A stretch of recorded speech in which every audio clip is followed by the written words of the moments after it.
किसान अपनी फसलों के नुकसान से बचने के लिए बीमा कंपनियों से बीमा करवाते हैं, लेकिन कई मरतबा ये देखने में आता है कि जब किसानों की फसलें ख़राब हो जाती है और वो मुताल्लिक़ा बीमा कंपनी से नुकसान की भरपाई के लिए मुआवजा तलब करते हैं तो इन्हें अलग अलग बहाने बनाकर खाली हाथ लौटा दिया जाता है। इस बार भी कई इलाकों में सोया बीज की फसल खराब निकली, किसानों का ज़बरदस्त नुकसान हुआ। अब अपने नुकसान की भरपाई के लिए बीमा कंपनियों से जब ये किसान रुजू हो रहे हैं तो इन्हें बीमा कंपनियां नुकसान भरपाई का मुआवजा देने के बजाय बहला फुसला कर वापस भेज रहे हैं। कई किसानों ने अपने साथ पेश आ रहे इस गैर जिम्मेदाराना रवैये की शिकायत लेकर ज़िला इंतज़ामिया को मुतवज्जह भी किया है और किसानों को परेशान कर रही बीमा कंपनियों के खिलाफ कार्रवाई करने का मुतालबा किया है।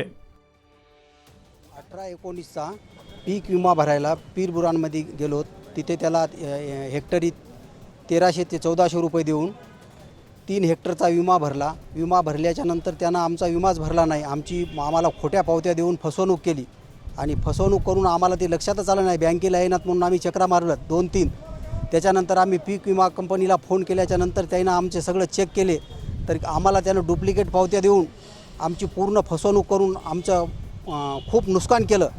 आणि तरी आम्ही कलेक्टर साहेबाकडे जाऊन इथे हे निवेदन दिलं की आमचा ताबडतोब आमची नुकसान भरपाई करून त्याच्यावर योग्य ती कारवाई करा।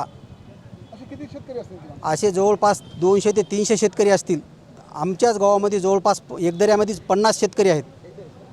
किती गंभीर प्रकार आहे हे, अतिशय गंभीर प्रकार आहे। म्हणजे समजा अखंड पेरणीच्या टायमाला जे आम्हाला विमा याचा त्याच्यातला 1 रुपयासुद्धा आलेला नाही आणि त्याने 2 वर्षापासून आम्ही त्याच्यापाशी 3 वर्षापासून भरतो, तर 2 वर्षाचा विमा आला नाही म्हणून आमच्या लक्षातच आलं नाही की शासनच देणार ते हे तरी काय करेल। तर या वर्षी विमा आल्याच्या नंतर आम्ही 1 महिना परेशान झालो, रोज इथं पाय तिथं पाय, बँकेला जा, विमाला जा, इथं जा तिथं जा।